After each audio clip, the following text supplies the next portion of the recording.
we go out and fish, and we go out and fish for triple tail. I've never done it before, didn't know what it was. For what? Triple tail. That's the name of the fish, triple tail. Never heard of it. So we're going to have to get some triple tail. Limit of 2 is all you can catch. We get in the boat. We go out in the bay. We go out a little ways. Hands me the rod and reel. Got a cork on it. Deep sea fishing with a cork. Well, not deep sea fishing. You're fishing for triple tail.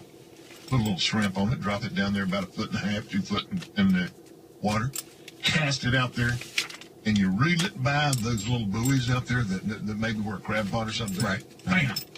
Here he comes. Got him. Got him. Got yourself a triple tail. And by the way, the biggest one, the first one, got away. Always, the biggest one always caught 2, legal size. Come back in, get off the boat. He says, "We're going to do this." What do you think I should do? He said, "You had lunch yet?" "Oh, I'm going to run them down to the seafood place. We'll get them to fillet them, cut them up, and cook them for you."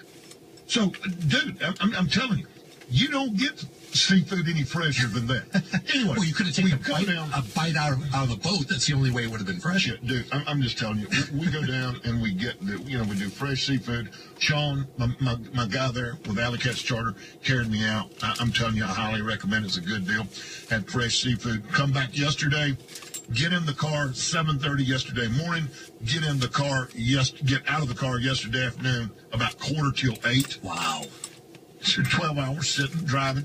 Had an accident down on 95. Had to sit for a good hour. Mm-hmm. Moved. Well, I said sit. That's wrong. Moved about 3 miles in an hour.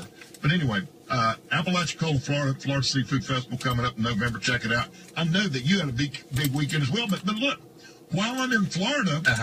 So did you listen to the race the whole way back? Every bit of it. Every lap of it. Both of them. Watched the race Saturday and listen, and then listen and watch last night when I got home. Mm-hmm. But look, while we're in Florida, you know what the big talk in Florida was? Well, up there, what? The weather in North Carolina.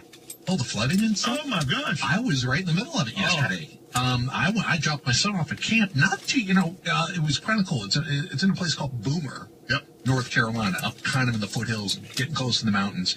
And one of the cool things is, as I took him up there, went right past North Wilkesboro Speedway. Crap. You know what? I wanted to turn off and really go in, but we were running late, and I was getting yapped at by she who must not be named. So but you can see it from the interstate, but the road we were on. You can see it, right? You can see it off to the right there. So yeah, as I've told you, that was where I covered my very first NASCAR Cup race. It was North Wilkesboro, 1995.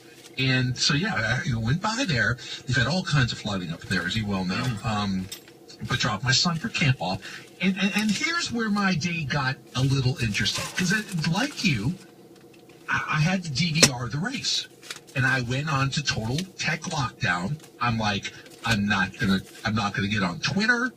I'm not gonna, I'm not even gonna answer emails. You wanted to be a surprise. I wanted to watch the race and not know what happened. Yeah. So, dropped my son off. We're headed back to Charlotte. Ding ding. And I'm like, I know it's a text, but I'm not gonna answer it. My wife grabs the phone. It's Chocolate. He goes, "Can you believe the big ogre won?" Something like that. Stupid ogre. Yeah, stupid ogre. And I'm like, oh, actually, no, I didn't say one. You didn't say ogre. Yeah. You said oaf. Yeah. Yeah, the autocorrect spell check kicked in. So I'm like, and I didn't say when. I just said, what do you think about that? Yeah, what do you think about that? So I'm thinking, all right, in some strange way, Choc's trying to say that Newman, well, maybe not. Maybe Choc got it wrong. I'm okay. So I'm thinking, all right, I'll still go. I don't know exactly what happened. I'm still good to go to watch the race on DVR. 2 minutes later, ding ding, Tyler Miller, producer. Let me see if I can pull the exact wording of that particular text up. I have it right in front of me if you'd like it. Any thoughts on targets other than winning team, Chad Knaus, Casey Kane, Gene Haas? That gives nothing away. Winning team, I'm with you. Didn't give it away. Chad Knaus? Well, I'm thinking 48, maybe one with you.